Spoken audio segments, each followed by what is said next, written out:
اگر کوئی شخص عورتوں کو نماز تراویح یا نماز ادا کرنے سے مسجد میں روکتا ہے تو وہ حدیث کی صریح مخالفت کرتا ہے۔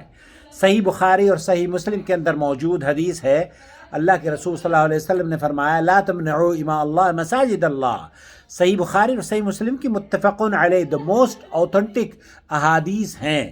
اس میں اللہ کے رسول فرما رہے ہیں اللہ کی بندیوں کو اللہ کی مسجدوں سے نہ روکو۔ اور دوسری حدیث بھی متفقن علیہ حدیث ہے جس میں اللہ کے رسول صلی اللہ علیہ وسلم نے فرمایا ہے عورتیں اگر تم سے رات کی نماز مسجد میں ادا کرنے کی اجازت طلب کریں تو انہیں اجازت دے دیا کرو۔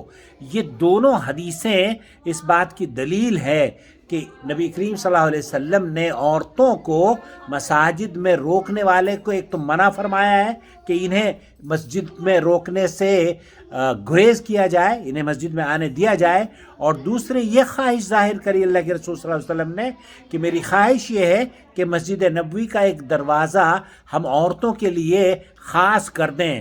عبداللہ ابن عمر یہ کہتے ہیں کہ اس دروازے سے میں مسجد میں کبھی داخل نہیں ہوا کرتا تھا جس کو اللہ کے رسول صلی اللہ علیہ وسلم نے یہ فرمایا کہ اسے مسجد میں عورتوں کے لیے خاص کر دیا جائے، اور وہی دروازہ ہے جس دروازے سے داخل ہو کر مسجد نبوی میں ہماری عورتیں داخل ہوتی ہیں نماز کے لیے۔ تو عورتوں کو مساجد میں جانے سے نہ روکا جائے، چاہے وہ دہلی کی مسجد ہو، حیدرآباد کی ہو، کراچی کی ہو یا لاہور کی ہو۔ اپنا بہت خیال رکھیں۔ آپ کا بھائی محمد عاقل، جدہ سے۔